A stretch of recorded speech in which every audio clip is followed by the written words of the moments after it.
I'd like to call to order this Townsend Housing Authority meeting today. Can I get a roll call, please? Natalie Call present. Laura Schifrin present. Chaz Sexton Duranian present. And Courtney Briley present. So this meeting is being recorded, as Hartley just said. And I'd like to do the Pledge of Allegiance.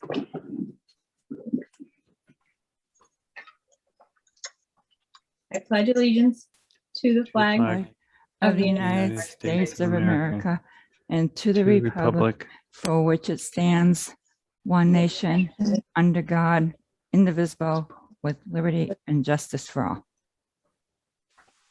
Thank you. The 1.5 Chairman's additions and deletions to the agenda unforeseen prior to 48 hours. And I believe, Lori, that is the report you were just talking about. So we can put that down under the work session piece. What's that? Thank you.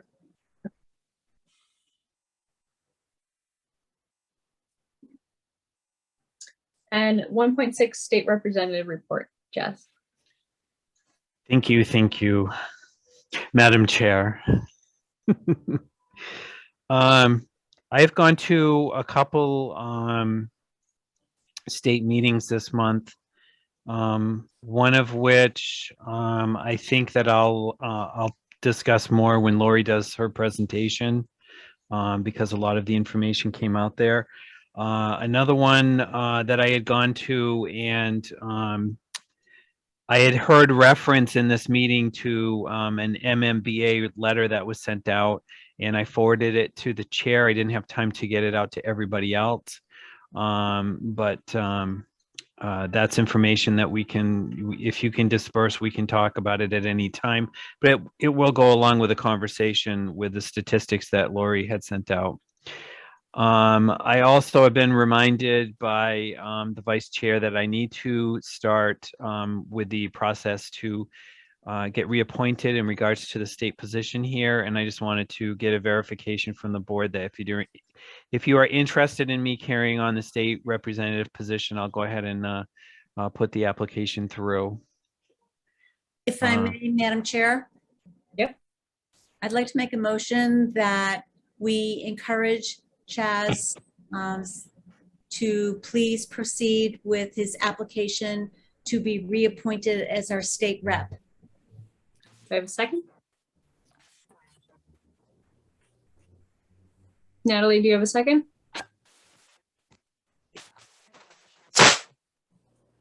Oh, she's muted. Maybe. There you go. I think that was a second. I think that was a second. Okay. Any discussion? Okay. Roll call vote, please. Yes. Laura Schifrin, yes. Chaz Sexton Duranian, yes. And Courtney Briley, yes. Thank you, Chaz. Yep, you're welcome, and that's all I have. Hey. Okay. So we do have an appointment today. So Diane Hanson of COG is joining us today to talk about the housing rehab program. And I don't know if anybody needs to do an introduction to this, or if we can turn it right over to Diane.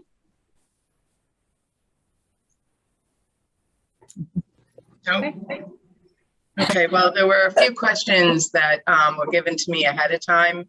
So I put together some responses to those. So maybe I'll start with that. And then if there are any other questions, feel free to ask.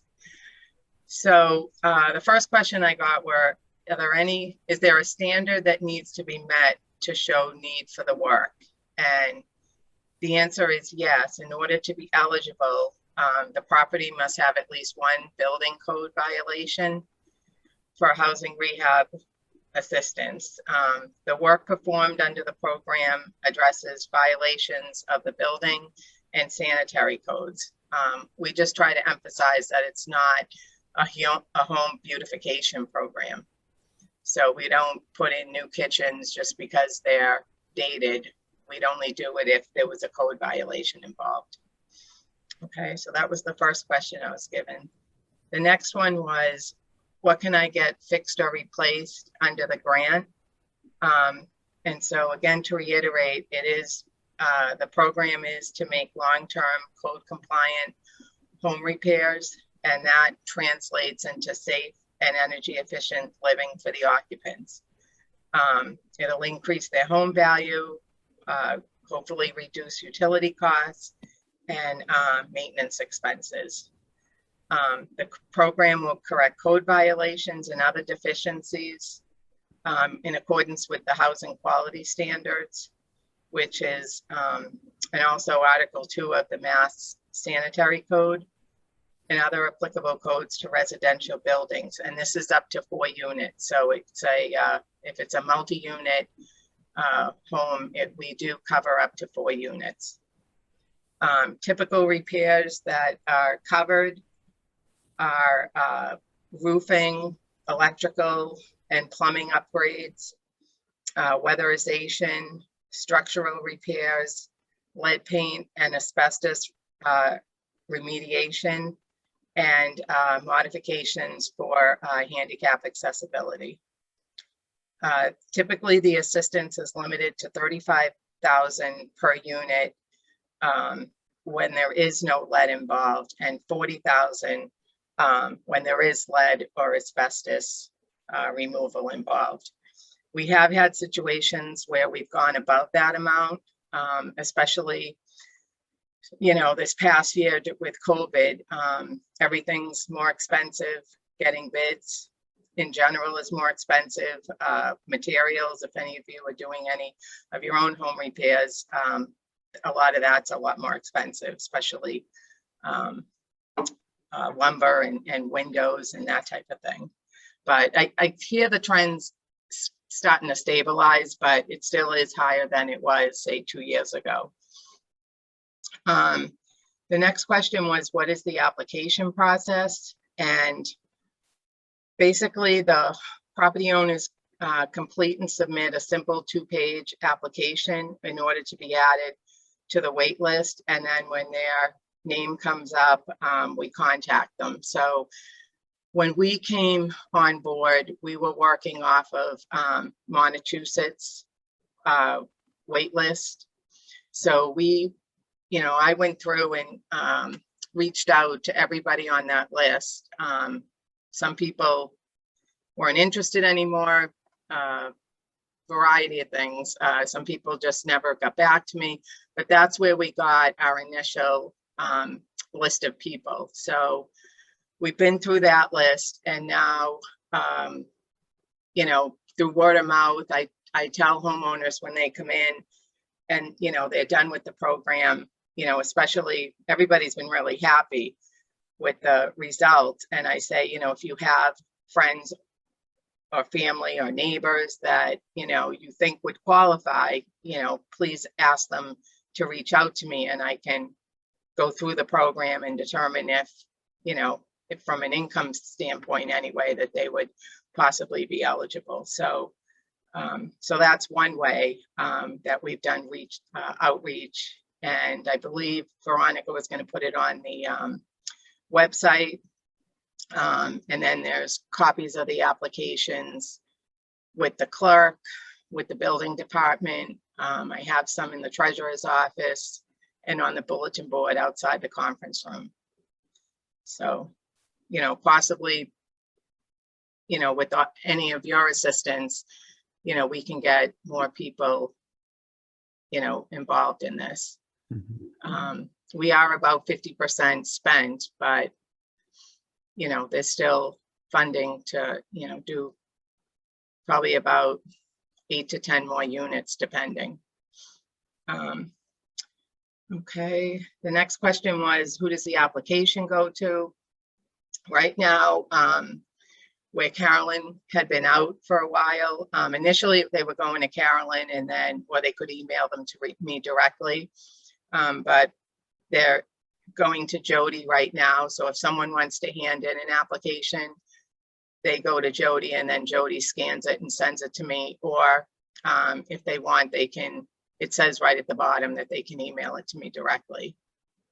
So as we start to get closer to the end of the wait list, or use of the funds. It's really important to, you know, make sure that if somebody comes in, that I am able to note right away when we receive the application, just so that if you get towards the end and you have two people vying for the last funding, you have to be kind of fair with how you help people. Basically, it's kind of like a first in, first out, but it's also, it's not just submitting the application, which I'll go into in the next question. It's a lot of income verification. So you could be the first person to submit an application, but if you don't get all your income verification paperwork into me so that I can verify that you are in fact low to moderate income, you're going to fall to the end of the list. So, Okay, Diane, if I could interject real Sure. quick, I just want to clarify. So the applications would go into Jody, who is the administrative assistant to the Housing Authority, and she is she's located in the assessor's office, the treasurer assessor's office. So that if you need to go in there, and I would assume Jody also has applications in there as well, right? If they need them. yes. Okay. I just wanted to clarify that. Yep. So the next question was what paperwork is needed? Before you get into that, sure. Diane, can I say Yes. one more thing? Sure. I also want to say that if you go to the website and click on the red bar, you can get to, there's a link to the application. So you could actually print it from the website if you Oh, wanted. perfect. So that's just know great. that. Thank you. Sorry. No, that's okay. And then what paperwork is needed? So there's a variety of paperwork, but first and foremost, they have to prove that they're the owners of the property. And typically they do that by giving us a copy of their deed. And they also have to prove that the property is in fact insured. So we get the declaration page of their homeowner's policy, and that will show us that it's insured and it's a current insurance policy.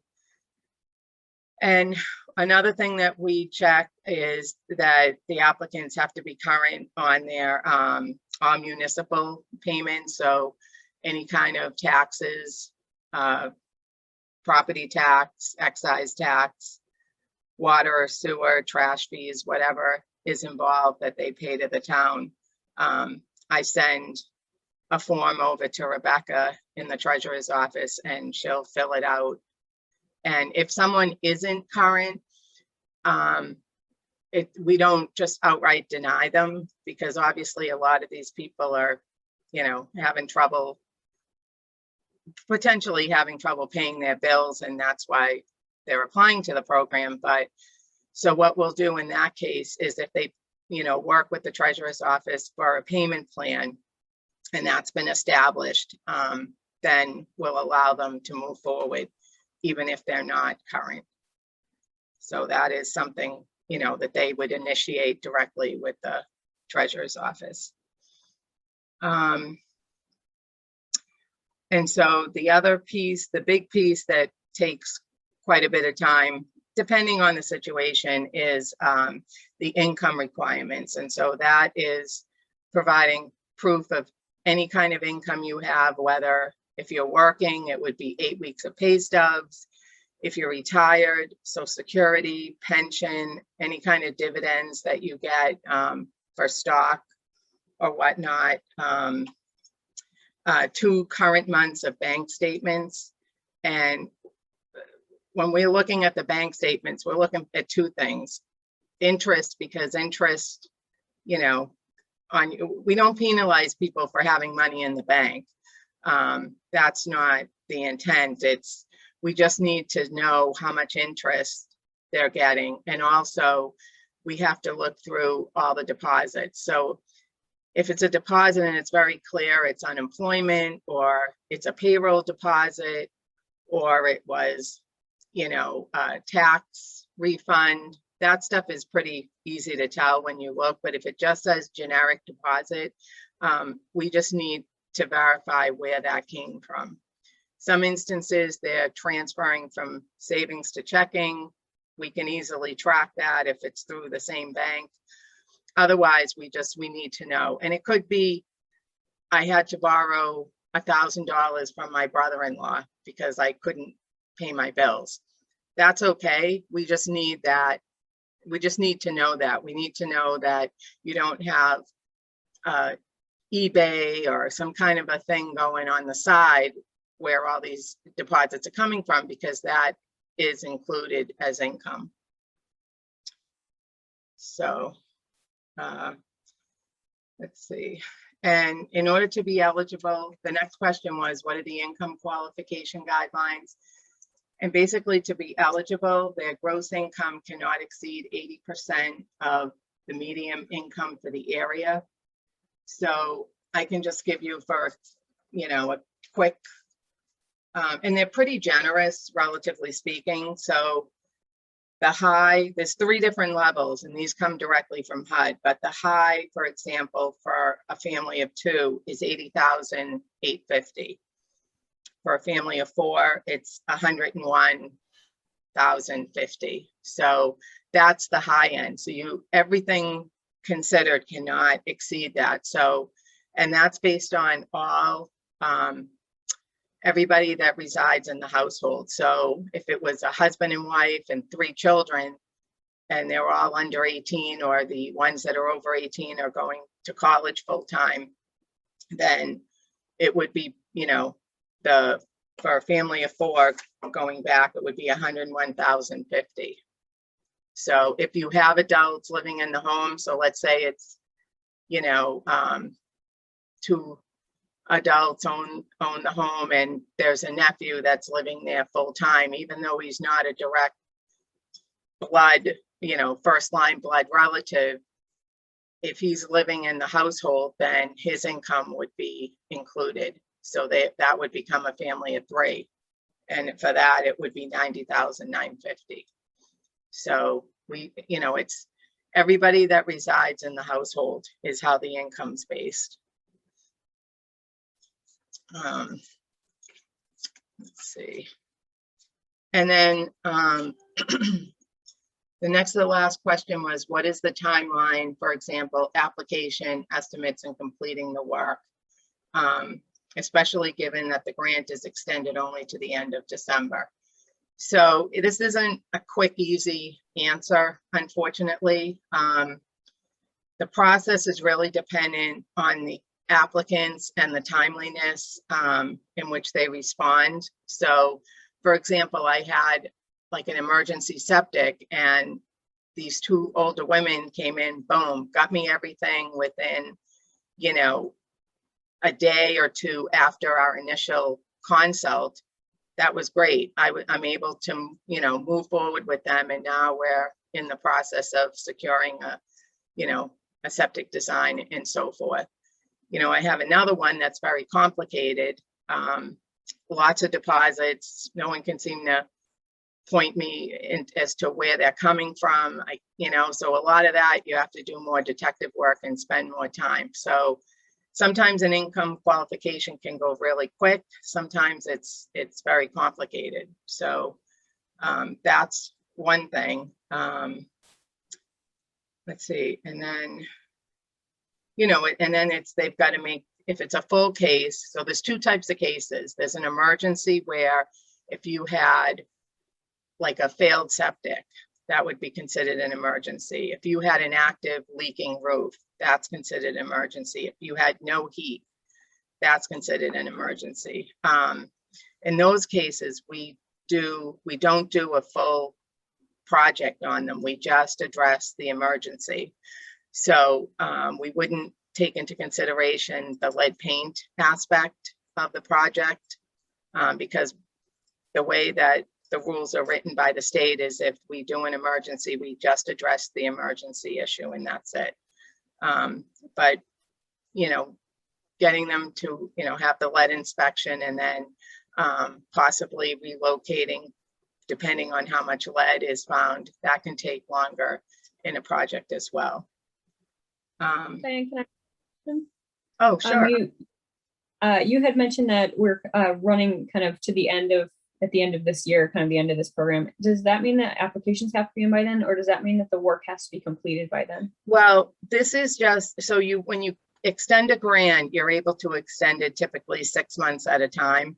So you can't, like, we knew in June when we asked for the extension, you know, ideally in a perfect world, could it all get done by December? Maybe, but personally, I don't think that, you know, that we would get it all done. But we can only request 6 months at a time. You can't ask for more than 6 months. So the actual contract with the state is through June of 2022. So I feel pretty confident that by then it would be completed.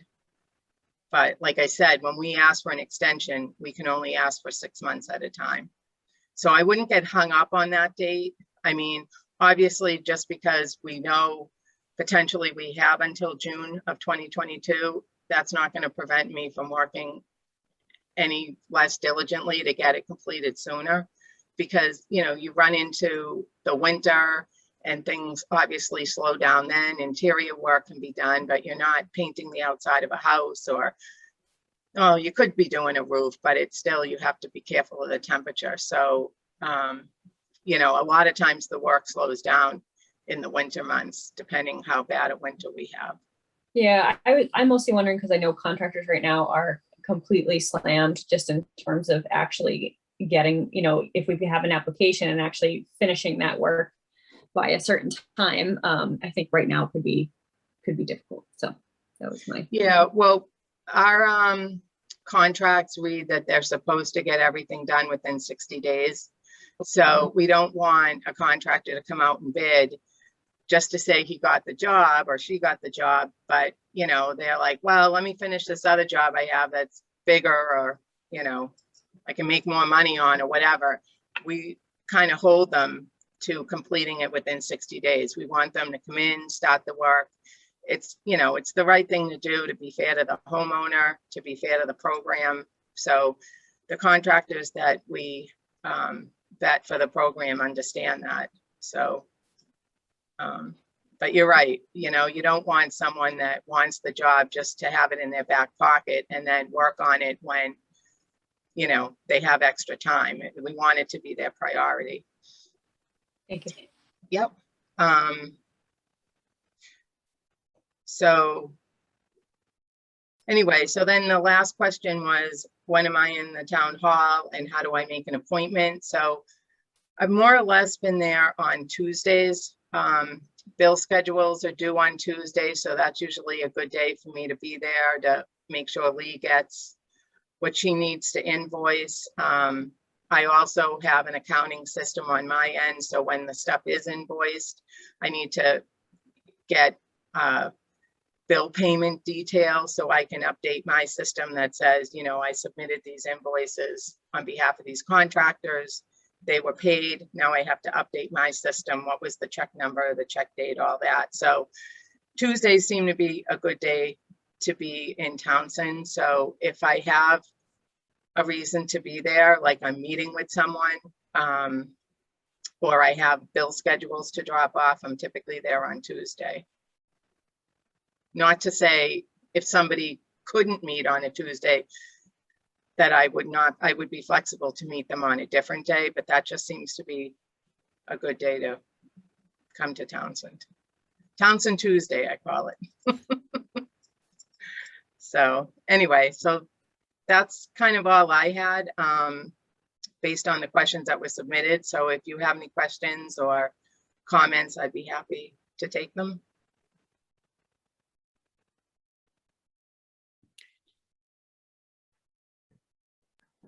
Madam Chair.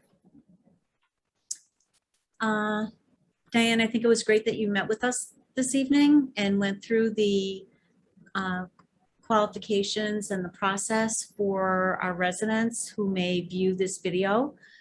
We've not had that before through this process, so that's really good. And I'll confirm what Veronica said, that red bar does work and does take you to the information and your email. It also has a click for the application, and it does work. Okay, perfect. Congratulations to Yay, Veronica. our Board of Selectmen for getting this done. Again, something that we have not had since we got the grant, which is, quite a while. Right. So, thank you for being here. My only question was, currently, how many projects do you have in the works for Townsend per se? That us as a housing authority would find that an interesting thing, as well as our trust fund. Okay, so I'll start with a little bit of the financial. The budget initially that we had for the housing rehab program was $642,932.48. And the reason why it's kind of a funky number is because there was some program income that was added to the original budget when the application was submitted. So if you have, and I'm not sure if you're familiar with program income, but if you have what's considered program income, and that needs to be added within a 12-month period, it needs to be added to your next application. So for example, the way the year runs is April 1st of a certain year to March 31st of the following year. So if within that time frame, you have somebody that pays back a loan for the program and it exceeds $35,000, then that's considered program income. If you have three, let's say three of them, but the total of the three together do not exceed 35,000, then it's not considered program income. It's just miscellaneous income for the town. So that's how we came up with that budget number. So far, we've expensed $350,782. So that's about 55% of the total amount that we have to spend on those projects. Of the 350, we have 12 that are completed, 13 in total, but 12 that have been totally completed. And then, so that other project is under construction right now. Then we have one that's going out to bid. That's that septic emergency one I was telling you about. Then I have another one that I'm in the process of doing the income eligibility verification. That's that one that's a little complicated. And then I do have an appointment in a couple of weeks for, I think Jody had forwarded me the application. I connected with that applicant and I'm meeting with her in a couple of weeks for her to bring me all of her income stuff. So 13 projects total that are actual projects. Of those 13, 12 are totally completed, and that is reflected in the $350,000 expense. And then 3 that are in the process. So is that sort of answer your question? Yes, thank you. Sure. Unless others have some questions that weren't answered, but I think that information is helpful and I appreciate it. Sure. Courtney, yeah. I was just wondering, Diane, if are we looking at another extension perhaps in December if there are still funds that haven't been expended in the program? This is more for paperwork for me, knowing what to expect. Yeah, so what'll happen, 30 days, you can't really ask for another extension unless you're within that 30-day window. Okay. So probably, end of November, beginning of December, we'll take a look at things. And if it appears that, yes, we will require another extension, then we get that going. And there's that budget and program revision form that you would, sign at the bottom to take care of that. So Okay. that would be realistically, probably the early December timeframe. So just thinking about the fact that we have, so thank you for that. So I'll look for that but we're probably looking at 6 to 8 more people that could benefit from this. Is that true?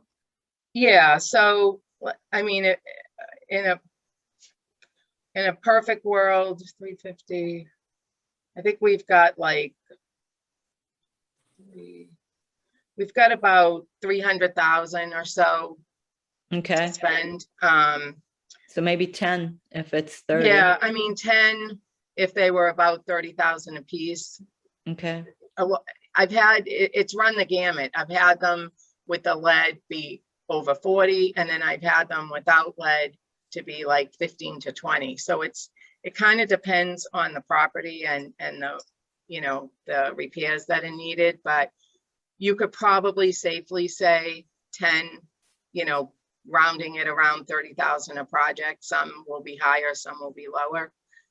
okay, So, and Alright. of that, potentially 3, well, 1 is going out to bid, so that's a definite. The other 2, if they income qualify, then I would have 3 of those 10 kind of, already earmarked for those funds. right. So Courtney, can I ask Yep. one more question? So at the very beginning, on the question of was there a standard that needs to be met, you said that there needed to be a building code violation. If you know that your heating system isn't operating properly, how do you know if you have a building code violation or not? I mean, do you apply and then people look to see if it's eligible, or is it the other way around? Well, there's no, typically people will come in and if they have a heating system that's not working right away, that's an emergency. So Okay, that would be considered an emergency, but we have a rehab inspector that we subcontract with who's been working well, he's a general contractor by profession anyway, but he's been with COG for like 25 years. So he's pretty much seen it all, and he will go in and go through a home and figure out, we don't have to necessarily address every single code violation, because unfortunately, we're limited with funds. We can go over 40,000 on a lead job, maybe go to 45 if we have to, but if some house had $60,000 worth of repairs, but they weren't all like critical, we probably would not address every single one. We'd pick out the ones that are the most critical, because we want to be fair to other people that are applying, so that we're not using all the funds on, one property. so I'm sorry, go ahead. No, go ahead. No, that's, So if a person thinks that they, that they would income qualify and they know they need work on their house, when they come to see you, you will send in an inspector to determine where the code violations are. yeah, I mean, they can come in Okay. and say, my heating system's old. Well, everybody's definition of old is different, Mhm. Is it in fact in need of repair, or is it just, 10 years old and you'd rather have a new one? We typically don't have that kind of situation, but once they're income qualified, our rehab inspector goes out and, goes Okay. thoroughly through the property. So, he makes the bottom line determination. I'll give him a copy of the application, so he kind of knows what the people are considering is issues that they have, but he still goes through and draws up a big work specification that addresses, everything, windows, electrical. Some people still have the old fuses, so you have to upgrade to like a circuit break, like a circuit breaker panel. People still have those 2-prong outlets. They don't have the grounded one, the 3-prong outlets. A lot of the older housing, people haven't upgraded. And that's not an upgrade like a beautification upgrade. That's a safety issue. Safety. Yeah. Okay, so they don't have to have had the inspection done ahead of time, I guess is my point. You provide the inspection after they are. Yeah, I mean, when you're talking with you know, you can kind of get a feel for what it is that they're looking for. I mean, if they came in and were saying, you know, my kitchen's kind of old, I've been watching HGTV and I'd really like an updated kitchen, I kind of like, you know, that's really not what we're here for. I mean, everybody would like one, but that's not, you know, the intent of the program. So you can kind of gauge when they come in what, you know, what their hotspots are and what they need. And so, and then I've had situations, unfortunately, where people have gone through the income qualifying. I've even had a lead inspection done, and then they've decided, you know what, I don't want to do this. It's too much disruption. And we just have to say, you know, they're not under an obligation. So we just have to, you know, say, okay, and walk away. I've had that happen a few times because people just, you know, I explain to them if they're a full project and there is lead in their home, that there is a de-leading that has to occur, and we will relocate them. You know, we don't just say you're on your own. If they can't afford it, we'll work something out. But, you know, there's situations where they have to move out of their home, and, you know, nobody really wants to do that. But if you are a full case, the part of the emphasis of the program is not only to, you know, upgrade housing standards, but also to get de-leading done so that a lot of more of the older housing stock doesn't have lead. So when young families move in, or, you know, people are doing renovations on their own, they're not inhaling lead dust and paint chips and all that stuff. So, yeah. Okay, thank you. Oh, you're welcome. Madam Chair, Yep, Joan? Courtney Hyde, can I ask a question, please? Yep. Thank you. Hi, Diane Jones Savoy. Hi, Joan. Hi, I'm chair of the Townsend Affordable Housing Trust. Please, so is it correct that the fuel assistance portion of this grant has been sunsetted? Has been what? It's over, that we can't use that? Well, it is for last year's heating system, heating program, but it will start up again in, you know, basically they have to, you know, go for fuel assistance, and when that's been exhausted, they can apply, you know, to the program for fuel assistance. So because, you know, I think the grant's going to go beyond December. That's just, you know, for what it's worth. So I have a feeling that we will have the opportunity, you know, to help with the fuel assistance again. I did have a few people apply, but they didn't meet the criteria. So, you know, we weren't able to move forward with them. Oh, that's helpful. Thank you. So we were kind of, at least I was kind of operating under the, I was operating under an inappropriate parameter then, that the fuel assistance was like over. So it's not, it was just the fuel season was over. And so people should start applying now to New England farm workers, right, for the upcoming fuel season. Yeah, I think that happens in October, if I'm not mistaken. Yeah, so then they, once they exhaust their $500 benefit or whatever it will be this year if it's raised, then they go to the CDBG grant. Right. For the fuel assistance. Okay, thank you. That's helpful. Sure. And also, so 350,782 has been spent on home rehabs for residents of our town. How much has COG been paid thus far for grant management, please? I don't have that figure off the top of my head. I mean, I can get it for you, but I don't know. Okay, yes, please do. Thank you. Yep. Thank you, Madam Chair.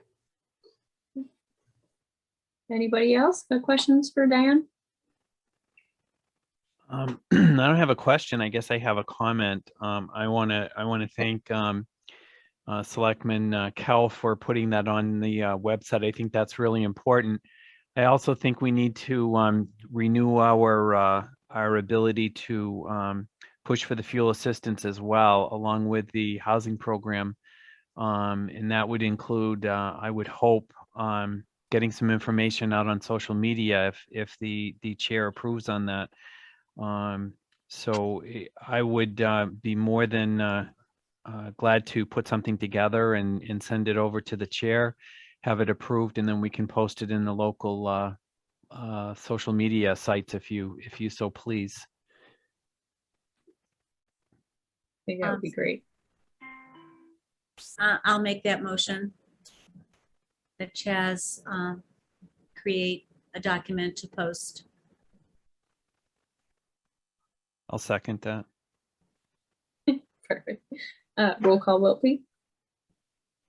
Oh, yes. Laura Schifrin, yes. Yes, Sexton Duranian, yes. And Courtney Briller, yes. Any further discussion? Yeah, and I have another question, Diane. I've had, in my career, I've had some experience with selling homes that have had these grants attached to them. Either they have have all been paid off, or a portion needed to be paid at closing because it was less than 15 years since the work was done. Mm-hmm. My question is to your bidding process. I've had several comments from people through the years of what they thought of the workmanship, the process, and so forth. And how does that work? How do you go, like, for instance, you're now going out for bidding on a septic system. And of course, any bidding done today is going to be different than it was 5 or 10 years ago, for sure. Basically because they're more out straight and materials are so much higher.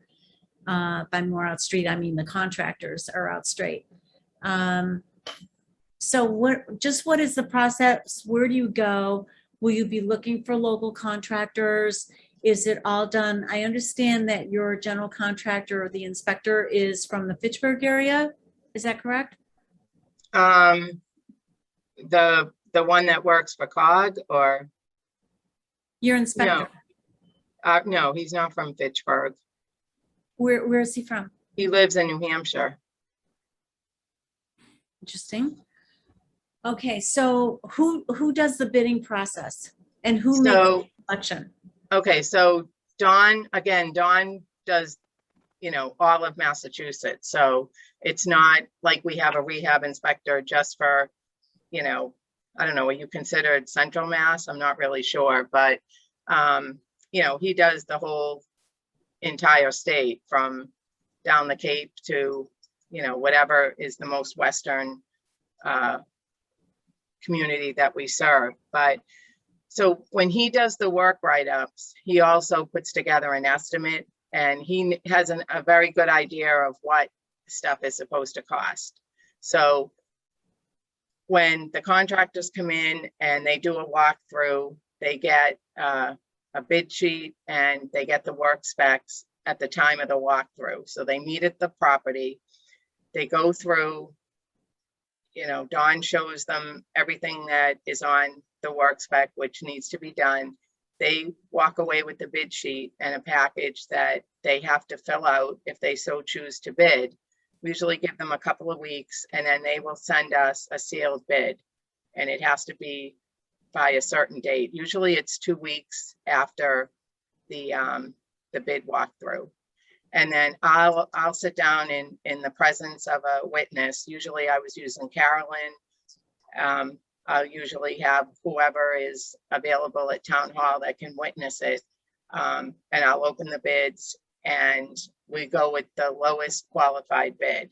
Now, let's say even the lowest qualified bid was way out of whack. If it was, we're not going to necessarily go with it just because it was the lowest. If it's ridiculously high, then he would go back out to bid again. And, we send it to probably 4 or 5 different contractors, and they know how the program works. They know they can't, you know, bid high just to put in a bid and cross their fingers and hope they get it, because they know, you know, things are tougher these days as far as getting bids. So if it is ridiculously high, we would, you know, go out to bid again. We wouldn't just accept it just because it was the lowest bid. The other thing I wanted to also touch upon is, so it is a 15-year deferred payment loan. The way it works in Townsend, because each community can do it differently, is the first 10 years you pay 100% back. So the goal of the program is not for someone to come in, have rehab work done, then turn around and sell their house. Like, we want them, the goal is to have them stay in the house and be able to, you know, live there without all the headaches that they were experiencing before. After year 10, from year 11 to year 15, the payback goes down 20% each year. So by year 15, they don't owe any more money. So, you know, if it was, just for round numbers, if it was a $30,000 project, year 10, they sell the home, they pay back the $30,000. Year 11, they're going to pay 20% less of 30, so they'd only owe 24. And then it would go down 6,000 every year until year 15, where it would be forgiven. So, I mean, there's some communities write them as balloon payments at year 15. Doesn't matter if you sell or transfer ownership of your house, you have to pay the whole thing back. Each community can write their grant the way they see fit. The thing with DHCD, Department of Housing and Community Development, is they really don't want the money back. They, you know, their goal isn't to keep recycling the same funds. Their goal is for people to stay in their home and benefit from the repair. So that's Yeah. how the payback works in Townsend now. Yeah, my understanding was that, and again, thank you for that explanation so that others who are watching this can understand how the program works. I think, and the cases that I remember, they were either paid, they were there the 15 years. In one case, I think it was 13 or 14. So these were people who were able to stay in their homes with the benefit of, you know, having the work done and then being able to pay nothing or a minimal amount, you know, by the time you go to sell. And I'm sure that there's people who are still in their homes who have used the program and have not sold. Right. You know, well, so thank you for that. And hopefully this information will get out to a lot of residents in our community. Absolutely. So Courtney, I have to ask a question now. Is that okay? Mm-hmm. Yep. Am I unmuted? Yes. So this is so explain the grant piece of it. So what I just heard is that it's actually a loan to the homeowner of $30,000 or $40,000 or whatever the cost of the work is. It is a loan. It is not a deferred grant. payment. It's a deferred payment loan is what it is. And so if you don't transfer ownership or sell your property within 15 years of the work being completed, it's totally forgiven. If you sell or transfer ownership up from 0 to 10 years, you pay the whole thing back. If it's from year 11 on, it goes down 20% every year. So it's not a grant. It can turn into a grant, but it's a deferred payment loan is the way it works. It's a 0% deferred payment loan that will turn into a grant at the 15 years. So in other words, if you stay in your home for 15 years, you don't pay anything. Right. Correct. And even Okay. if you know, and you're not paying anything all along, because it's ironic, but sometimes the hardest sell is to like an elderly person. They're like, oh, you know, I'm going to be leaving this house to my kids. I don't want them to have to worry about this loan. And I try to explain to them, but it's important for you to be safe and feel comfortable in your home till that day comes. You know, it's 0%, you're not paying anything. And, you know, if you pass or you have to sell and go into assisted living or whatever, I mean, you know, at that point, yes, potentially the loan gets paid back in some form, but in the meantime, you're able to live independently in your home and not worry about, you know, your heating system failing or your roof caving in, or, you know, starting a fire with an electrical, or, you know, having a plumbing leak or whatever. So, you know, Okay. but it is funny because like I said, you know, I think it's the old Yankee feeling is, you know, you don't want to have no indebtedness. I have them telling me, well, can I stop paying it off now? I'm like, no, no, you don't need to pay it back until you need to pay it back. Like it's, you know, there's no interest. Nobody's chasing you down. It's for you to feel comfortable in your home. So you don't pay it back unless you sell within the 15-year period. right. Okay, I understand. All right, thank you. Yep. May I add to that? Yep. So as you bring up things, Veronica, when Diane was referring to how communities do it differently, I just want to bring up this. One of the houses that I did, well, I've done a number of them, but two of them stick out. One was actually on a grant type of loan with Lancaster. And I don't know how it was done. This goes back a number of years at that time, but we had to end up getting paperwork from Lancaster to sign off on it.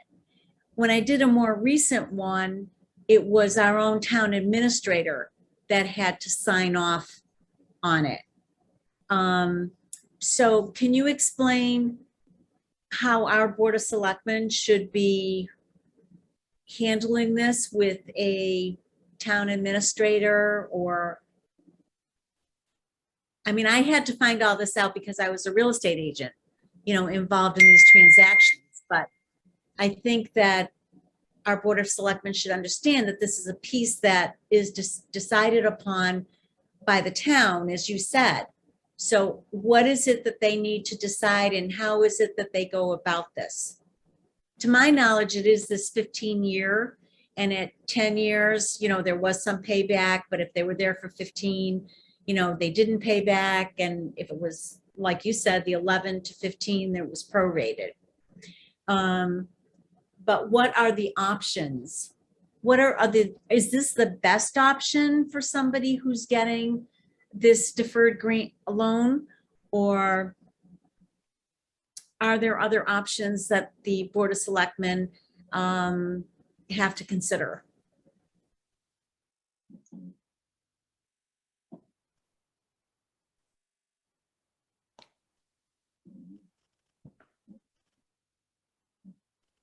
That question was for Diane. Oh, I'm sorry. I thought it was for Veronica. No. Sorry about that. I'm looking to you to explain Oh. to our selectmen. So it Those are depends at the time of the application. I think it's probably, you know, if you were to go through and, you know, write it, have it either yourselves or hire someone to write another CDBG grant, you can decide, you collectively as the town, the Board of Selectmen is the authority here. So you can decide how you want your payback done. So I just have to ask, so somewhere there's paperwork about this payback process for this grant that we are currently in? Yeah, COG didn't write the grant, Montechusett wrote the grant, but then for whatever reason, they weren't allowed to administer it. And so we were hired to administer the grant. So who has the original paperwork for the grant then? It's probably with Montechusett, I would guess. I mean, we have stuff, there's probably stuff up in the files. We try, that was part of the challenge when we came in, was to figure out where they were in the whole process. Okay, so I need to ask another question then. So if people sell their houses 5 years in, are these loans recorded at the registry? It's Yes. only, They are recorded? Yeah, Okay. in fact, I was at the Registry of Deeds yesterday and I dropped off 9 of them for Townsend, so. And Yeah. when they pay back, they are paying it back to the town of Townsend at closing of the Right. sale. Okay. and a release needs to be signed. Okay, A so, release needs to be signed in order for them to get paid. Say there was a payoff at closing. This is a lien when the title is done for transfer of property. correct. Okay, so the attorney, the closing attorney is going to be looking for a payoff, either a payoff statement, which then gets paid out of closing, but a release has to be done. The release is also recorded. Okay, so who in Townsend, what office does the release? Okay, Is it- so I had a conversation with Rebecca about this when I first came on board, and I explained, I was introducing myself, explaining what I did, so on and so forth, and that we were going to be, recording mortgages. So what I do is once I get the mortgage back with the book and page, I will give her a copy. She has copies of all of the outstanding liens that homeowners have with the town, whether it's this CDBG, well, she'll have the ones from this CDBG program when they come back in the next few days, but she's got others from previous grants or whatnot. And so in the past, she's done, the attorney would reach out to the town, to the treasurer collector's office, and she would, write up what they owe to pay off the lien, and then, and go forward with that. What I explained to her is, while we're working in the town, even if it's a lien that we weren't directly involved with, but it was CDBG, for example, so we can find it in our system, we can do that work for her, so she doesn't need to do it. The way I've been doing it with the attorneys, so that the town isn't paying for the for recording of the release, is I put it back on the closing attorney and I say, this is the release, you either owe me X amount of money, or it's been 15 years and we're just giving you a release of the lien, but it's up to you, closing attorney, to record it at the Registry of Deeds, because obviously it's in their best interest to do that. And I won't send them the release until I get the payoff check from them. So let's say, down the road, COG's not here anymore, and, you've got these liens that are, people may decide, they pass away, they sell their home, they transfer ownership to their kids, whatever this case may be. If those liens come due, Rebecca in the treasurer's office will have copies of all those mortgages, and right on there, it tells you, how it gets paid off if there is a payback. You may or may not know the answer to this next question, but when you say she has copies of that, are we talking paper or are we talking some sort of online record?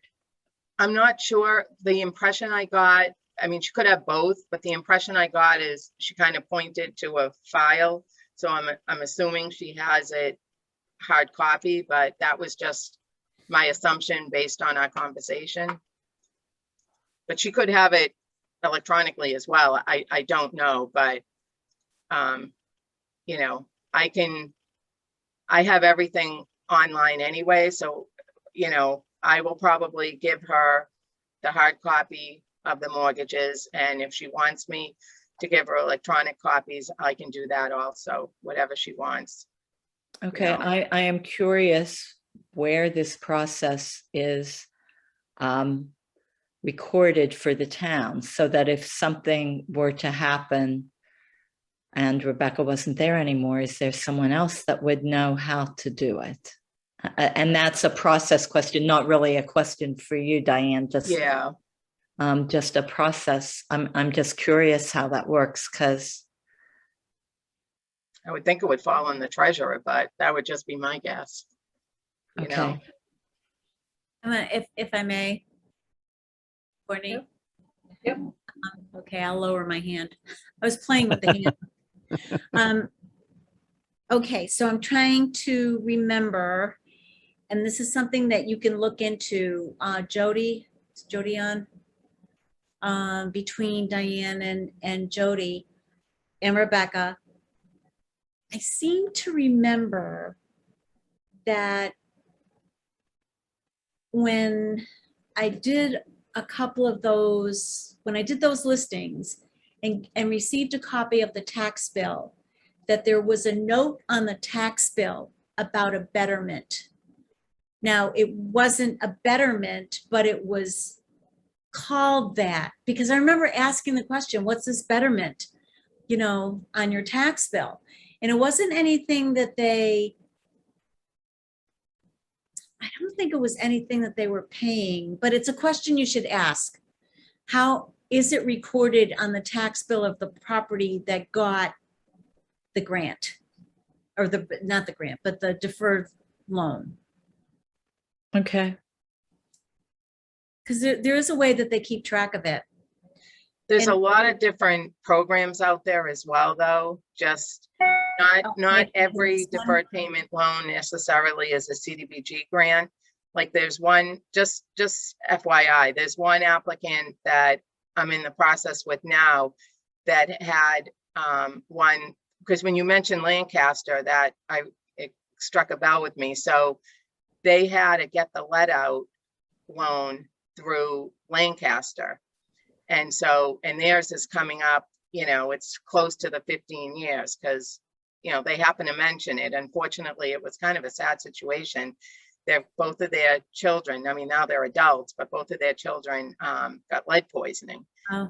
So they got this grant through Mass Get the Lead Out, and it was through Lancaster that administered it. So, you know, there's other things out there that, like not everything, I don't think, and, you know, I'm just, you know, telling you my understanding. I don't think everything that Rebecca has necessarily is a CDBG, you know, mortgage or lien. There could be other programs that Townsend, you know, was involved in. It wasn't the get the lead out, because the one I had on Riverbank was for the lead abatement. Okay. It was a legal 2-family and it was for the lead abatement. Yet the other house and that one, we had to get Lancaster and Townsend to sign off that get the let out one. The It other might be that if it was you know, you get a grant, it's for several towns and one town It is could the have been a manager regional of the one. grant or one- whatever. Right. Could be something like that. Okay. Thank you. Okay. Any other comments, or are we good with this topic? Courtney, I have a quick question for Diane, please. Diane, of the original 26,250 earmarked for fuel assistance for town residents, how much of that remains, please? The whole thing. We haven't spent any of that. Thank you.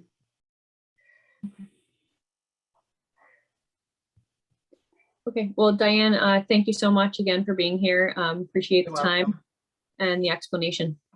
Okay, so I Thank can you. sign off. I don't have to stay for the whole meeting.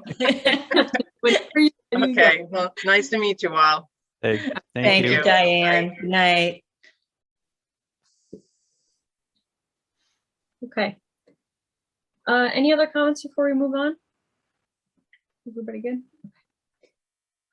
Under the work session, 3.1, Dudley Road Charitable Trust transfer to transfer update.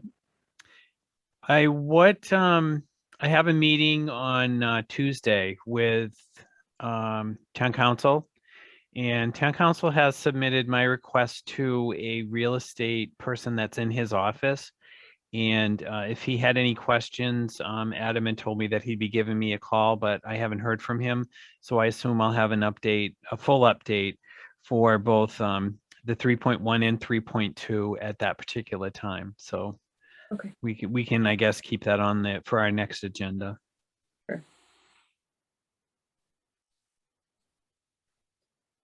Okay, so I will move on to 3.3, the housing production plan update. So I'm sure several of you know we had a little bit of a hiccup in the data collection portion of this. So we were originally looking at the data that we had solicited the bids on this from the previous year, and then when we kind of got this back going again this year, that data was a little too out of date for them to be able to use and to be accurate for our housing production plan.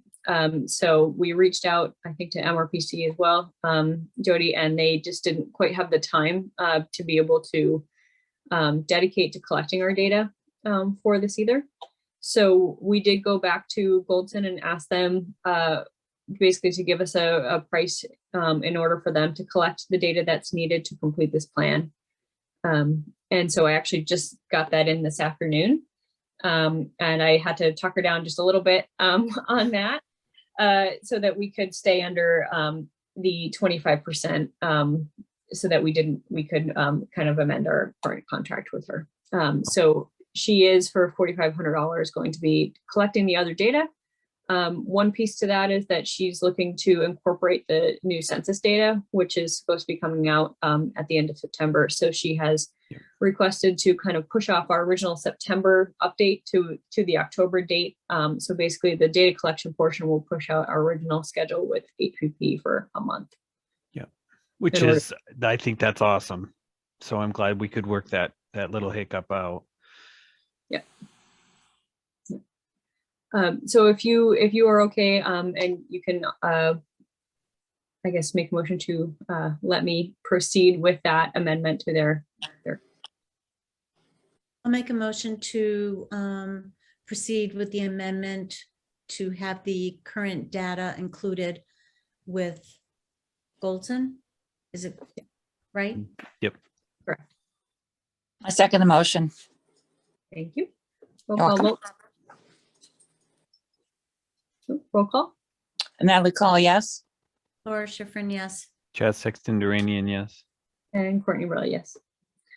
Any other questions about that? I think the only other thing is she does owe us, I think the updated, I guess the kind of deck that she shared last time, just so that we had the scheduled date. So I'll try to confirm those again for the October date so that we can get it into everybody's calendars early. Do you have it, Jody?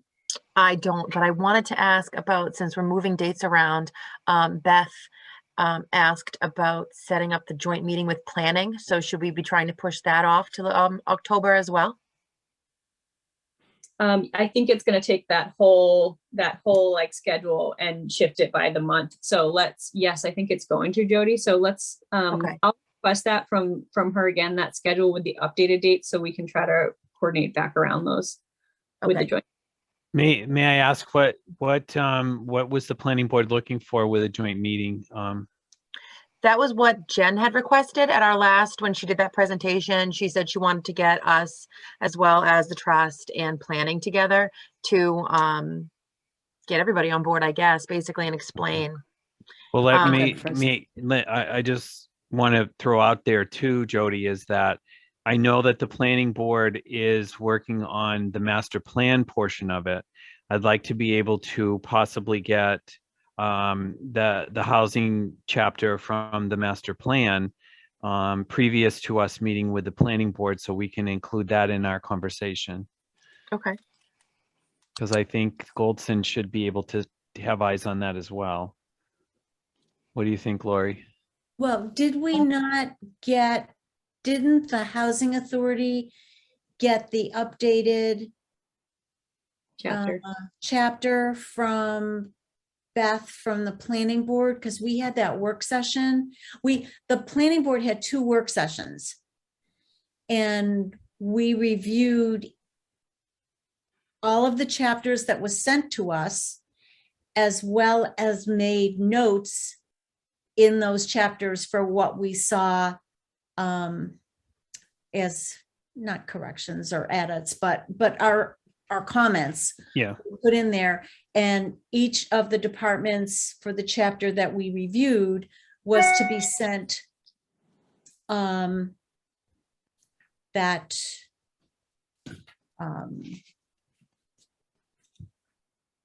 chapter with the edits in it, let's say.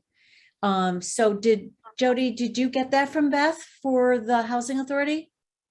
Wasn't this the last meeting? I'm pretty sure I sent this out from the last meeting we had. I don't Right. know if we got to it because again, that meeting was pretty long. We had that presentation. Right. Yeah. No, we just No. did this. That's what that, and that answers my Monday. question. Well, Oh, Lori, okay. that answers my question because I had, as liaison to the planning board, I had eyes on the housing chapter previous to that. And I had sent you, because you're on the planning board, my feedback. But I have not seen a new one. So if we could get our hands on a new one to be able to view with our feedback, to be able to be part of this joint meeting, I think that would be equally as important as well. Yeah. Yeah, so ask Beth for the latest that the planning board did, Mhm. okay? And then that was sent to the master plan committee. Everything that the planning board reviewed, made any comments on, was sent to the master plan committee. Okay. The chair of planning had some real issues with the zoning chapter. And we have requested, we're having another meeting on the 23rd, for work session, just for master plan. Yeah. It wasn't previously booked. It is booked now. After our meeting on the 16th, we called for the one on the 23rd. Yep. So, That's And- just for the zoning portion though, is it? that is, oh God, I don't I know. know. There's so much going on in my mind. It may just be for the zoning portion, and we have invited the master plan to attend that, to go over whatever with us, but we are doing that because Lance was not able to be at the 16th meeting. So we put that part on for the 23rd. Now, is the building inspector going to that one as well? Building commissioner? We have his comments. We continue to get his comments. Correct. But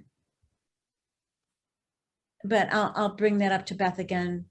Well, today's Thursday.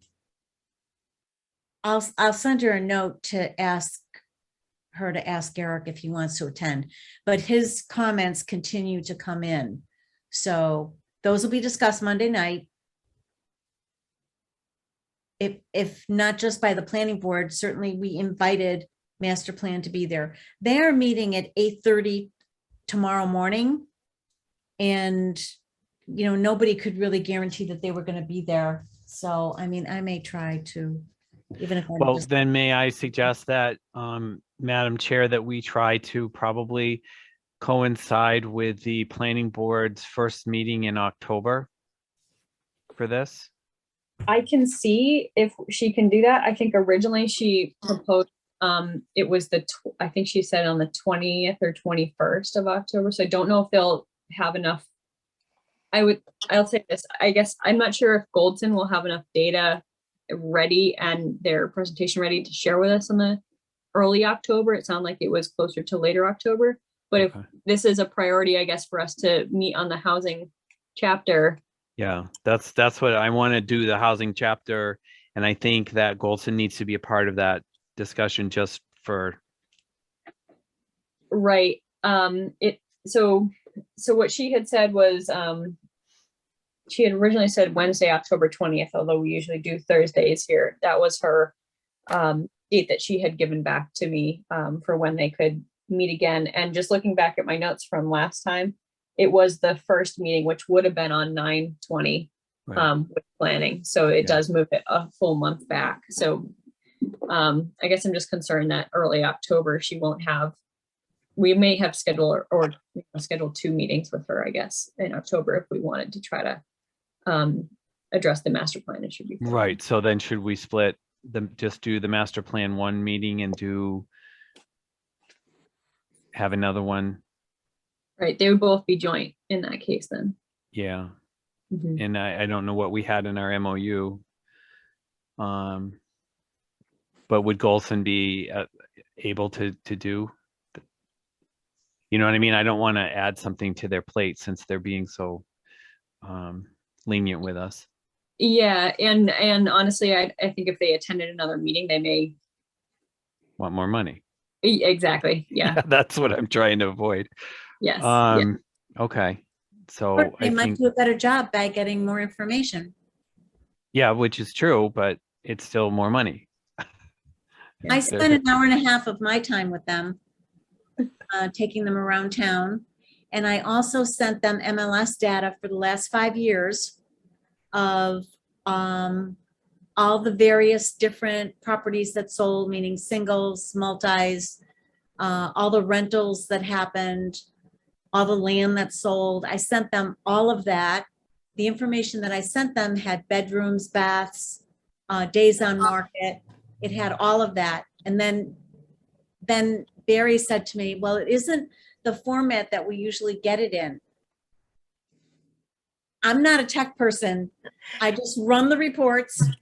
And I sent all the various reports to them. Barry asked me to call him, and I've not had a chance to call him to find out if he can walk me through, getting him in the format that he wants. But I did do that for them. It was 5 years worth of data. Mhm. Recent 5 years. So what if I go back to her and see if she can do a week earlier? So like mid-October, and we try to do 1 meeting. Yeah. I can see if she can try to push it to the week before. I don't know if that's going to be too quick with the data, but I can ask her if we can Okay. do. Does that I'm work? okay with that. Yeah. Mhm. And they want to meet with the planning board. Yes.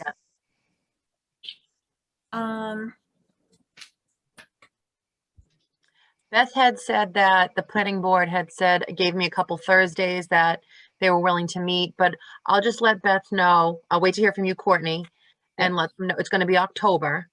Yeah.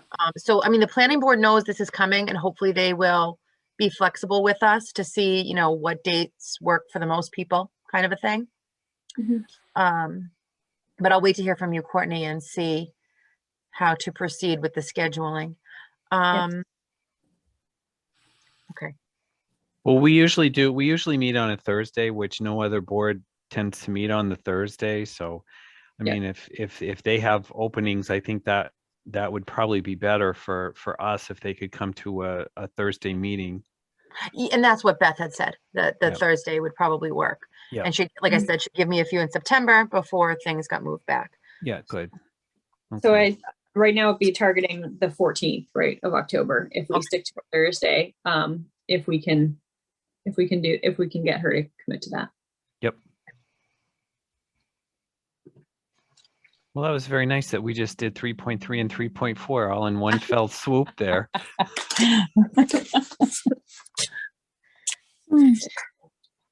Okay. So 3.5 MBTA community zoning. So this is the one that Chaz asked me to look into last time, and I did pull a little bit of stuff and sent that over to him earlier, but I can give you guys a little bit of a rundown here. So it is a zoning kind of piece here. So basically we do qualify under the MBTA communities as one of the other, I think it's other served communities is what it's called. And we are actually in that piece. And so basically what it's saying is that we have to we have to have a zoning or bylaw that provides for at least one district of reasonable size in which multifamily housing is permitted as a right. And that multifamily housing shall be without age restrictions and shall be suitable for families with children. It shall have a minimum gross density of 15 units per acre. There's some additional stuff about environmental and other things about that. And it shall be located no more than a half mile from the commuter rail station if applicable. So we don't have that last piece in there. If we don't comply, we're basically not eligible for 3 different funds from the state. If we don't comply with this, we won't be able to apply for any of those funds. What's interesting is they've basically said all communities are in compliance until the actual further guidelines come out, which they have not come out yet. So. Right. So we're still waiting a bit on the actual guidance for this, but it sounds like we're going to have to be implementing a denser zoning area in order to get some of the funding available from the state. How do we do that if there isn't any chance that we can be a half a mile away from? So it says if applicable. So I think in this case where we don't have an actual station, it's not applicable here. So I think everything from there above is still in place. In my interpretation of that, and Yes. again, I stress the word interpretation, Courtney, Yeah. is that to me is one of the state's catchphrases for the communities that say, well, we got one close, so we're going to try it, kind of thing. Yeah. But our town has specifically been stated out in that particular, what you've quoted to me. So I think we are definitely in that. I also believe in I would probably want to look in this more, and Lori would have more idea of this, is would we be able to couple this with,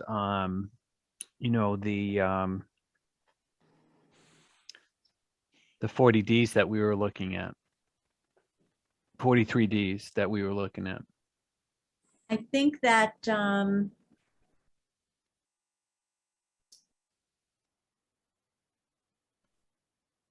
yes and no, because there's pluses and minuses to each of those that we put into the 43D. Like I think that 222 Main Street would be awesome for many reasons, for location and I can't use walkability, but closeness to a lot of things. The problem with that property, and I don't know how, maybe some kind of grant funding can be received for it. The problem is it's 2 acres. And yeah, we could probably do 15 units in that one, the large section of that place and make it a 3-story type of thing. The problem comes in with the septic system. Right. All of the density things that we're going to be able to allow, it will be great to grant the permission of that to happen. It will still depend on whatever the Board of Health says. Right. Everything will depend on the sewerage system. So should we be bringing this to the planning board to look at, as far as, I mean, it and Courtney, again, correct me if I'm wrong, but this says that you need a bylaw to address this, correct? It does. It says shall have a zoning ordinance or bylaw. Yeah.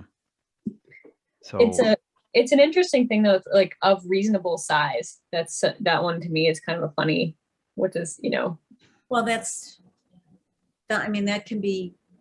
relative. Yeah. Anybody can interpret that, 10 different ways. Yeah. Correct. because Massachusetts is so, it's the history that's behind it. There is nothing, I mean, it's not like Florida, for instance, that when you buy a plot of land in Florida, it's square and it's going to be square. You know what I mean? You're not going to find that around here in Massachusetts. They have public sewer there. In Florida? Basements. Yeah, they have no basements and they have public sewer. So, you can be as dense as you can be in any of the cities.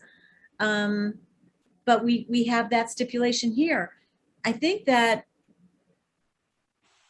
in order for our planning and zoning to be more affordable and to at least encourage housing, doesn't matter if Townsend's considered affordable anyway. So it really doesn't matter. We need housing. It's still going to be cheaper than it is any place that you go east of here. Yep. So I think if we encourage our zoning or bylaws to give that permission, it's still all going to be ruled by what the Board of Health allows. So let the people go and do their engineering and do their testing and see what we can get. Yeah. No? So again, my question is is it planning that writes it? I think that the housing authority can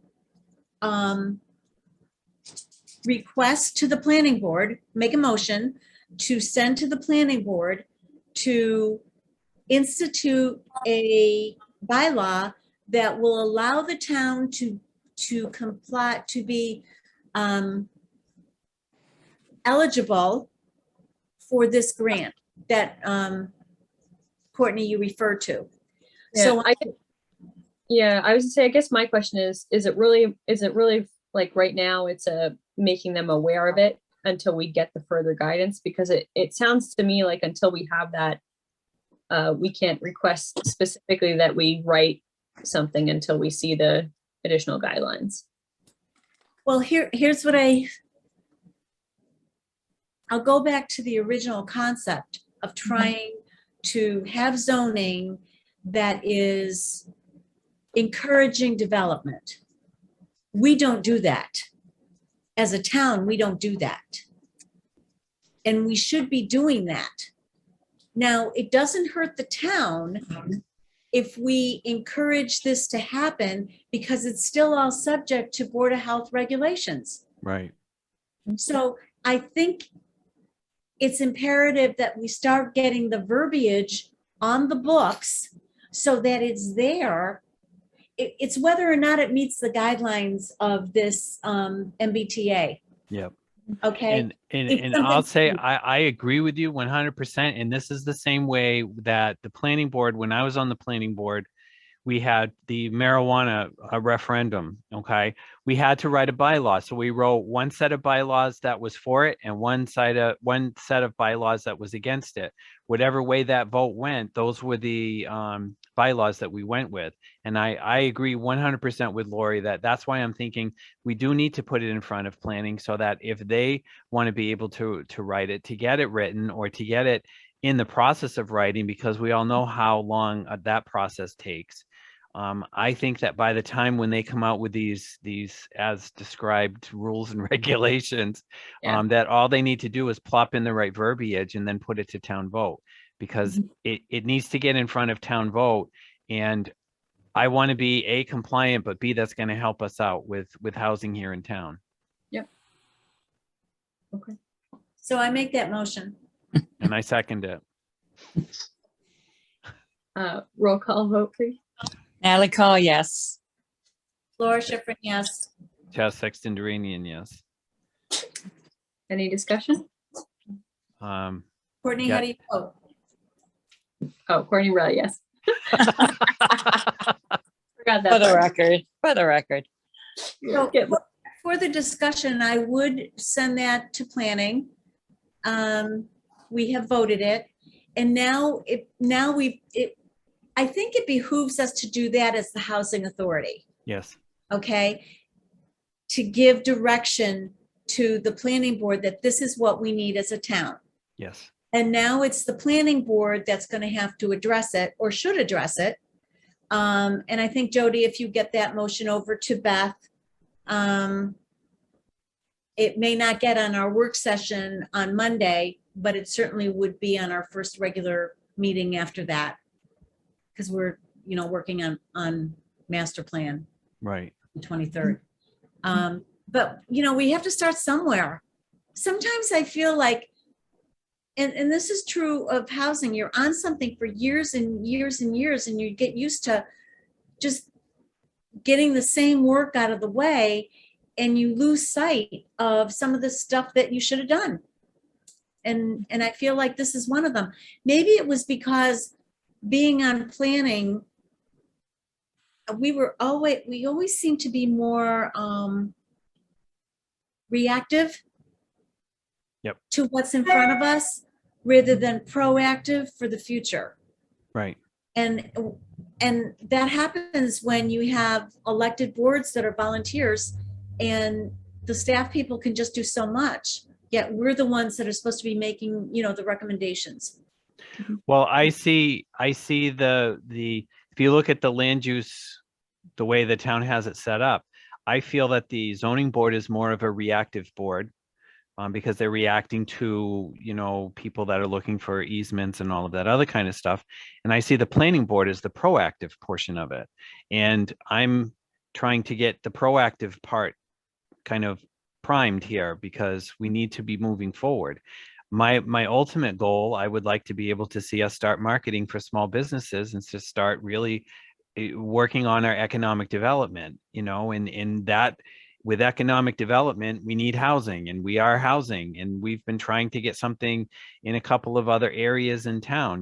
We've run into some barriers, and we've got to continue on moving forward. Now we have these options. We have this that we're mandated by the state. It's not something that, here's an idea of ours. This is mandated by the state. So we have to have zoning laws for, number one. But number two, it's going to help us out with some of our planning, because this will be able to dovetail into a nice little plan for affordable housing wherever we put it. So, that's how we need to roll. So if we can do this with planning, then planning can figure out what they need to do. They'll probably have to have conversations with zoning. And zoning most definitely will have the conversation, like you're saying, Lori, with Board of Health. So this is how we move forward, is everybody working together. And as you're saying that, God, it just went out of my head. It prompted me to say something and then I forgot it. So must be my age showing 29. again. Okay. Is there anybody that would like to write that to them in particular? Chaz, Chaz.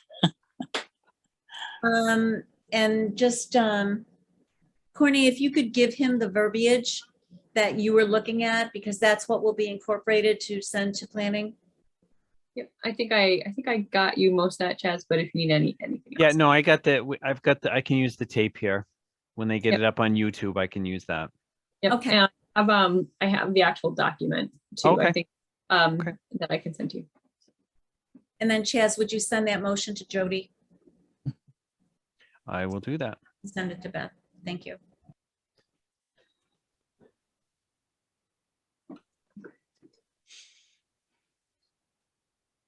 All right.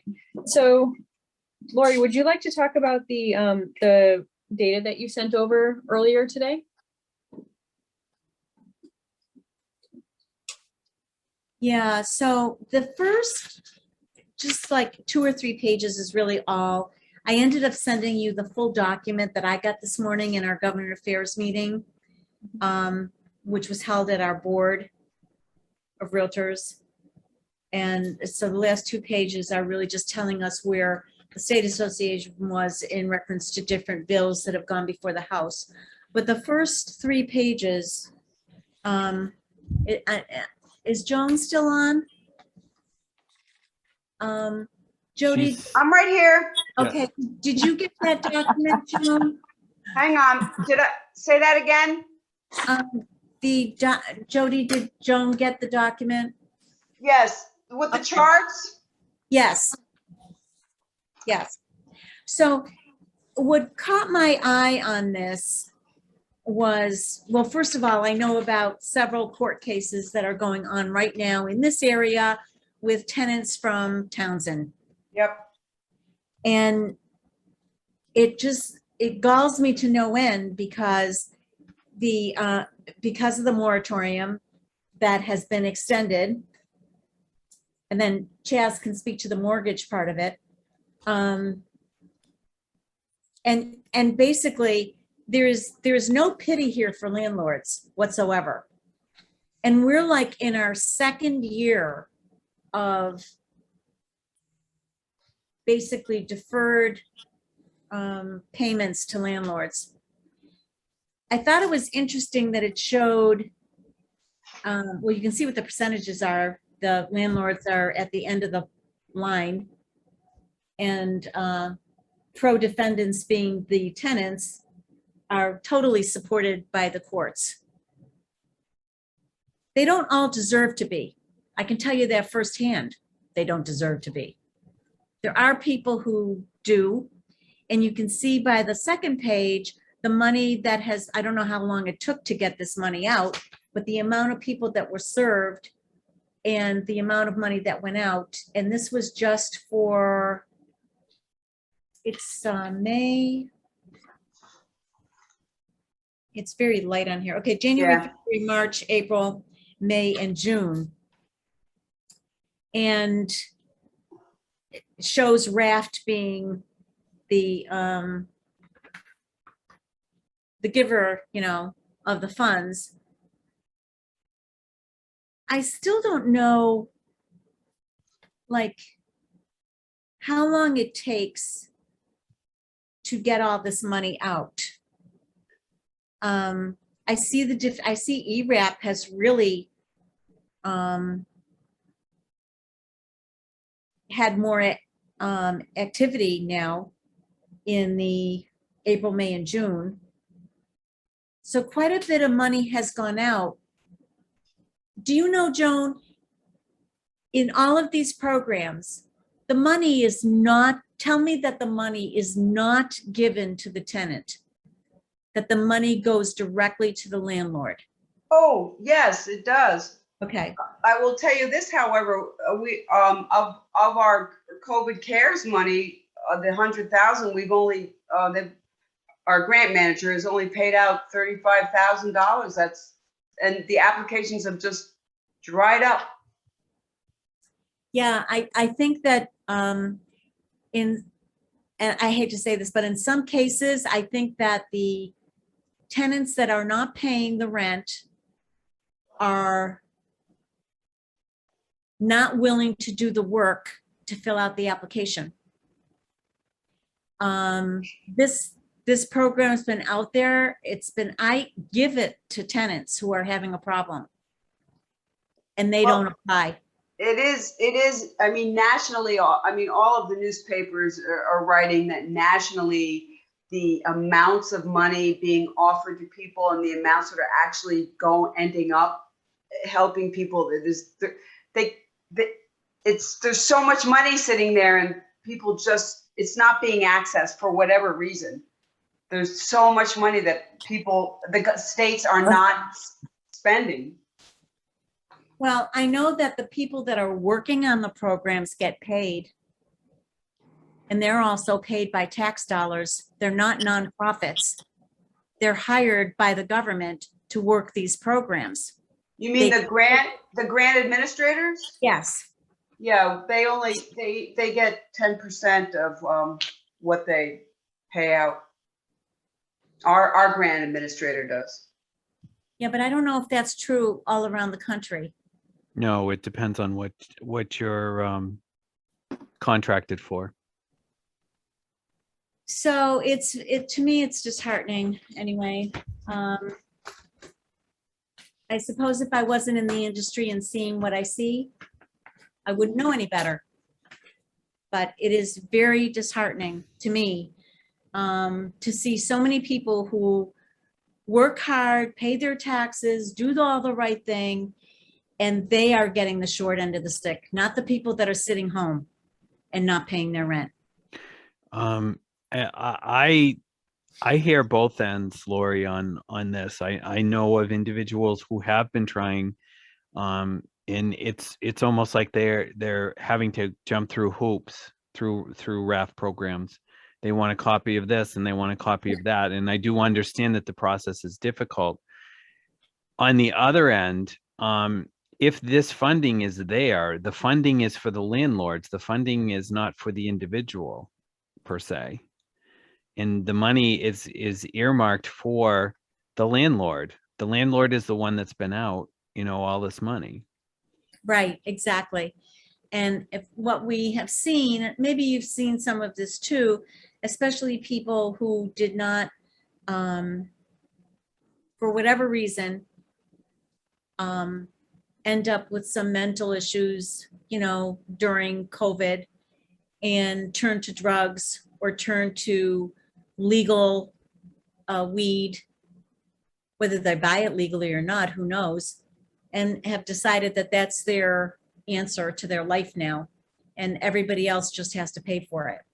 And I know it sounds whatever, but people have taken that attitude. Well, there is a portion of that. It depends. It really just depends on what's been going on with a lot of different factors. I would love to point it at one cohort or one situation, but in the grand scheme, the way in which this program was designed, it was designed to help landlords. And as most programs, it's not following through with the design that it was. So what it would take, well, let me throw this out at you. If anybody's aware of what's going on in Devon's Crest over in Ayr, that is a village or a complex. I don't really know how it's made up. But the majority of the individuals there were either affordable housing or very low rent. And the landlord got to a point, or the management company that owned it got to a point where it was just, we're not making any money. We just can't continue. So they sold out to this larger corporation, management company that bought it. And now they're not evicting, but they're given all of the tenants are on notice that they need to move out because they're going to upgrade all the buildings and the apartments and the driveways. They're updating the electric and all of that kind of stuff, so that when they get those finished with the updates, they can charge the $1,100, $1,500 a month as opposed to the $600 that they're getting now. That's unfortunately what we're going to be seeing more and more of, because of the smaller landlords not being able to make ends meet. Too, I think we also have to be thoughtful and careful about painting people's circumstances with a broad brush. But what I do know from, I do know that the most vulnerable, oftentimes they don't have anything other than a phone as their internet. And to fill out forms on the phone, or maybe they don't read very well, or they can't write very well, or they cannot. We all know how hard it is to fill out forms. So I think some people, it just feels daunting. And one can only hope that their grant manager, like I know our grant manager, they are so wonderful and they're so willing to help folks. And I just hope people know that if they feel like the form is too much to fill out, what they can, and if they if they submit an incomplete form, Central Mass Housing Authority Alliance will call them up and say, hey, let us help you complete this form properly. So that is good news. Joan, I agree with you on that. And I do know some very appreciative people who have gotten help. Good. I'm just, oh yeah, for sure. Good. But I'm just saying that there are those that kind of just suck everybody dry. You're not just having landlords that are selling because in the point of Devon Crest, you've had rents so low for so long, you couldn't maintain your buildings. That's not a way that you operate. I mean, it's good to be nice to people and keep your rents low. I know, I've been through this whole gamut. But in the end, you're not going to be able to help anyone. So that's what happened to that man. He was no longer able to maintain that building or help anyone. That's why he sold out. Yep. Now, there's other cases where they're committing suicide, and that's their way out. That has happened most recently to somebody I know. Well, to address your, yes, there are a lot of factors involved in Joan, to your point, being in human services, I'm not trying to paint it with a broad brush. I'm trying to look at it more in a, what can we do kind of lens.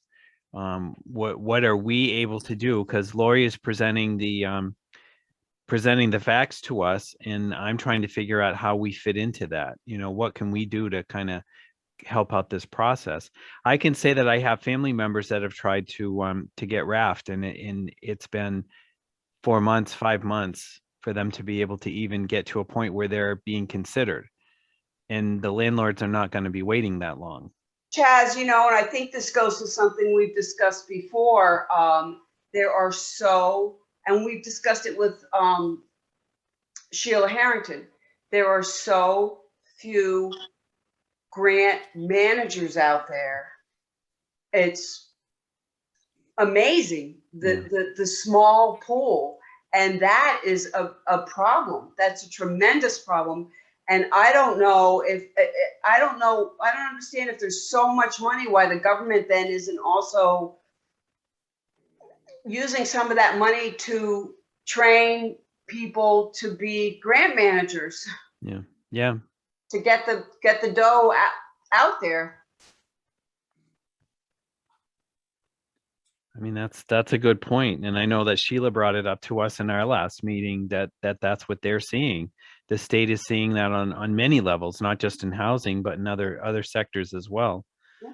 We had 2 people to choose from to administer the COVID cares. 2. Yeah. 2. That's it. 2 Yep. agencies. Yep. And they both wanted to, but they couldn't devote the time and effort as much as they wanted to in the beginning. They were just slammed, Yeah. So I'm glad that I see this. I can at least see that there's some kind of movement, whether forward or backward. I guess I'll put it that way. I don't know if the state really understands how everything's getting clogged at the bottom of the funnel because there's no one to disperse the funds. I mean, they have to know, right? One would hope. Well, they do right now. There's a lot of budget issues going on in the state. That's where the focus is with most of the legislature right now. Mm-hmm. Getting that all straightened out.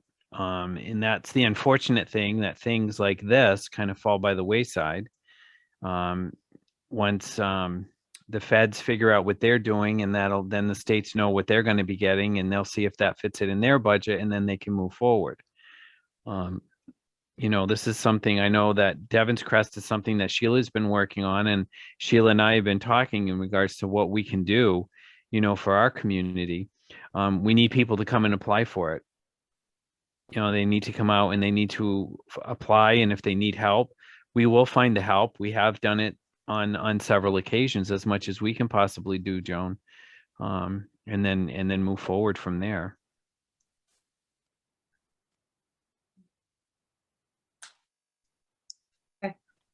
So where did Lori go? We have all that many renters in town, rental units in town either. The mortgage part, Lori, to get back to your question, I haven't heard yay or nay in that respect. I'm hearing that money is going through because the banks are involved or the mortgage holder is involved and money is going out. I haven't heard any different. Have you? Okay, so I think that the way this is, I haven't read every word of what you sent in this document Mm-hmm. from the, what is it, the Mortgage Association? Yep, the MMBA. Because it touts programs back to 2007 and then 12, and then, I mean, it's like a history thing here. Yep. But I know of one situation last year where somebody owned a multifamily was not receiving rent from a tenant that was working, was not receiving rent, but it was during COVID, blamed everything on COVID. And so they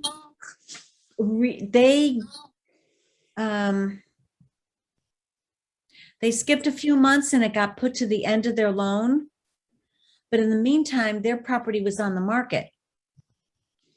So, and I don't know how it was happening about the tenant was going to be out by a certain time. That few months cost him well over $10,000 when he did the closing. That money did not come free. So it wasn't like the money they're giving to the tenants or giving to the landlords. This was, making changes in your mortgage or taking that. Isn't the forbearance where they let you add it on at the end? Yes. Okay. Cost It's of a forbearance exit. So yes, at the end of it. Yeah. So they weren't doing the owners any favors at all. They were just not letting them pay or not putting them in default, which they wouldn't have done anyway, because it takes like forever to foreclose on a property. Yeah. Well, pay me now, pay me later kind of thing. Yeah.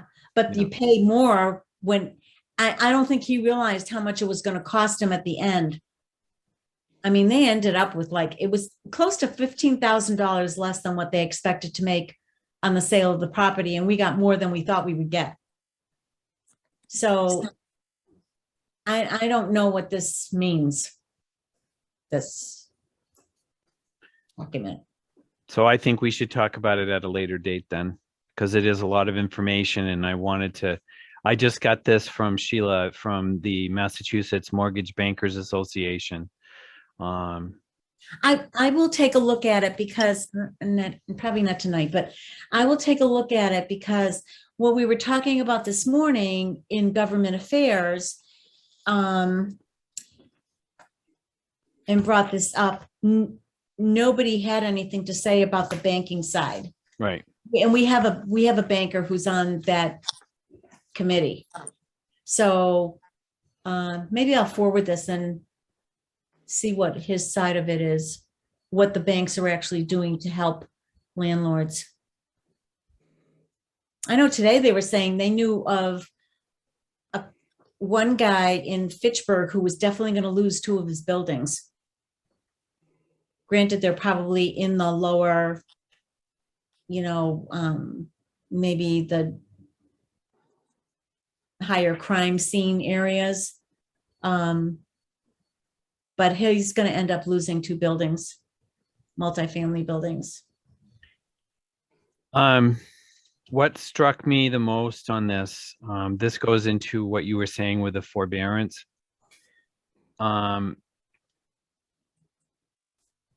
More forbearance exits resulted in either a loan deferral, partial claim, or a loan modification, or a combination of a loan modification and payment deferral, representing 55.4% of the exits in July. I did read that. So we had July was a huge month. And it looks like August is shaping up for the same thing too. So it looks like individuals are selling to get out from under to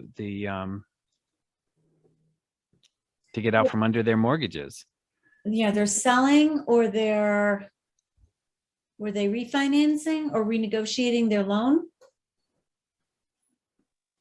I read that somewhere, I thought. Well, yeah, they've got in the chart, you'll see several different reasons of what the activity was. Yep. And cancel state. In other words, people are actively trying to do something with the bank. And what they're saying is the bank is talking to people. Correct. So that's why I'm saying that I think the mortgage assistance program is working better than the rental assistance program that are with the CARES Act funds. That's all I'm trying to say. So I think the banks have more of the ability to go to Joan's point is to funnel that money directly to where it needs to go, whereas the managers are having a difficult time getting it out. If I'm saying that right, Joan? Yes. Okay. So I don't know. I don't know that we can do anything with this. I mean, I'm glad to see that some people are doing. I just don't know when they say weekly forbearance and call volume survey. Oh, that was the source of that information.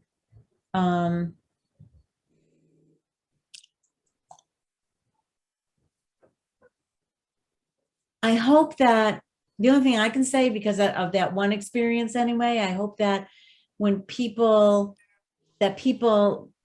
are more knowledgeable about what it means to be in the forbearance program, that you might be better off either selling or trying to renegotiate because there's lower interest rates now. right. And the values are higher. It's like, why wouldn't you refinance? Right? Values are higher. Well, yeah, it depends. I mean, it's all situational, I believe, but I think I agree with you, Lori, that let's take the 30,000-foot look at this and say the banks are willing to work with the individuals, and that's a good thing to see. Yeah. Okay. I really don't think there's anything further that we can do on this, but to take the information and say, okay, August 2021 looks like we're in better shape. Yeah. Regarding legislation on judicial review for post reviews, moratoriums. Okay. Yeah. The only part that still really bothers with me on this, and the state association and national are going to stay on top of it, and that is the continuous ban on evictions. Because there, like you said, like Joan said, there's programs where people can get the money. And if they're late, if they're behind in their rent, they should be going after the money so that the landlords can get paid. Right. And our obligation on that is to continue on offering these programs and supporting them and doing whatever we can to help out the individuals. There's a lot of money out there, that's for sure. Yep. Thank you, Lori, for bringing this up to us. All right. You're welcome. I'm going to suggest that we table 3.6 and 3.7 for tonight, and maybe put that on for next time. And, is that all right? I'm okay with that. Great. And go to 3.8, correspondence and clerk's announcements. Jody, I think you sent us through a couple of things. Yep, just the budget for you guys to take a look at. Nothing. And then the planning board legal notice, which is just an FYI, nothing to comment on. Just, it was in our mailbox, so I thought I would share.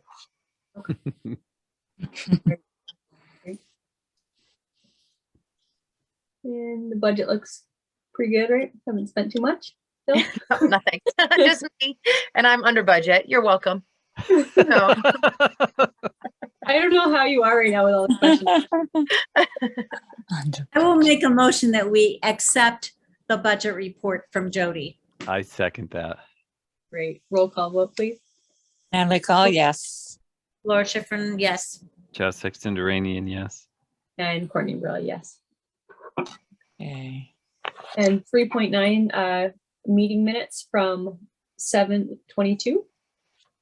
I'll make a motion that we approve the meeting minutes as sent to us for July 2nd. Is that what you said? 22nd. 22nd, yeah. For July 22nd, 2021. I second the motion. Roll call vote, please. Ally Call, yes. Max. Laura Schifrin, yes. Chaz Sexton Duranian, yes. Oh, Courtney Rella, yes. oh my God, time for some more I was coffee. thinking about my motion for adjournment. Before we do that though, can we just talk about if we would like to meet in September? Oh, yeah. Even though we are not, we are pushing out the Goldson meeting.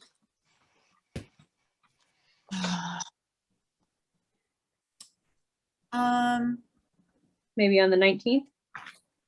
What day is that on? Okay, that's today. Hold on. No, that's last. Yeah. That's next month. Can you just look at, oh. So the Goldson thing with planning is gonna be October. October. Yeah. Did you want to try to meet with planning on the housing chapter? So what we discussed was that we would try to see if Goldson could do mid-October instead of late October and try to do that in one meeting. So that we didn't ask them to come to 2 meetings. Right. Okay, that went right over my head. Thank you for the reminder. Yep. And Chaz, if you're good with that, I'm good with that. I'm waiting for October to pop up here. So we talked about was the 14th, if we can see if she can do that. Right.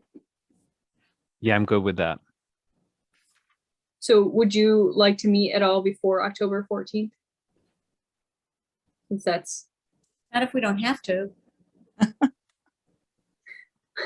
How about if we just put a date in September? We don't necessarily have to do it, but we'll have a date on record. Sure. The 16th or the 23rd. I can do either. Well, Lori, what about you? Well, the- Natalie? I I'm can't- sorry. What day is that on? The 16th. Thursday. The Yeah. 16th Okay, or the as long- 23rd is both Yeah. on Thursday. I'm Yeah. good. As long as it's not Tuesday, I'm good. Yeah, either day. And Lori? So, So it'll be the night of the 16th? Yeah. Yeah, I'm good with either one. Okay. Okay. So I'll leave Why it up to you, Madam Chair. Why don't we put down for the 16th for now? And then it will give us, 3 weeks till to the next one once if we secure the 14th or 4 weeks. To the next one. Okay. Sounds good. sounds good. So September 16th at 7 p.m. Hartley, if you are still listening.